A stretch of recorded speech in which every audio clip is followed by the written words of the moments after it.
Hi there. We're here today with Ben Dachis with CD Howe Institute. He's prepared an independent report for Clean Energy Canada looking at the cost of traffic in Vancouver. Welcome to the show. Thank you for having me. So tell me, what are the kind of main points that come out of your report? Well, the point is that the numbers that we've been hearing so far in the debate are all about the visible cost of congestion, how much it takes people longer to travel around town. But the important point is that there's a hidden cost of congestion. What happens when people don't make trips in the first place? And it has a cost on people not getting a job that they would otherwise take. That has a cost of services, sports stadiums, restaurants not happening because they can't draw from a wide enough audience. There's not enough people learning in person. All these are hidden costs of congestion. So you've used some, as I understand it, some analysis that was started in Britain that can look at the cost to the average person. The other thing you've talked about, of course, is income being lower if you have a congested city.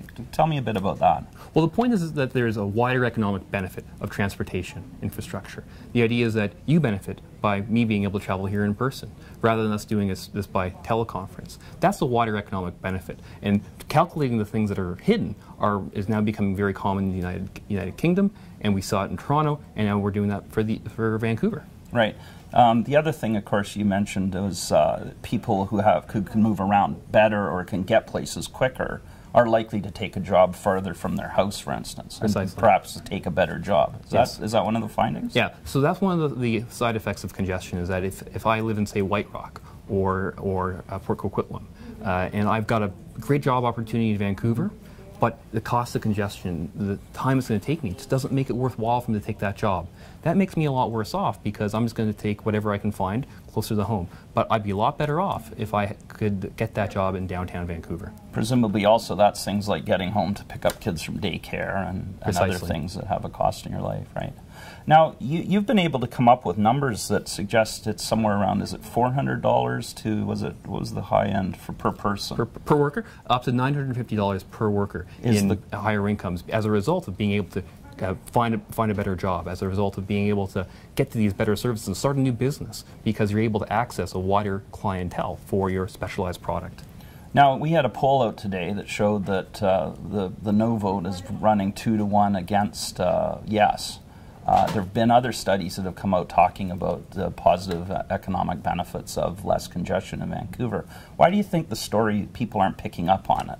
Well, the very nature of a hidden cost is that it's hidden. People aren't thinking about these sorts of things. So the cost-benefit analysis that people might be making has only been they've only been thinking about these sort of visible costs of how much longer it takes for them to sit in traffic. Now that's absolutely a cost and it's something that people are going to be thinking about. But voters also should be thinking about, and what the study shows is just how much these hidden costs of congestion are. You're also asking for a very real cost. I mean, you're asking people to pay just under $260, I think, per person, if my memory serves me.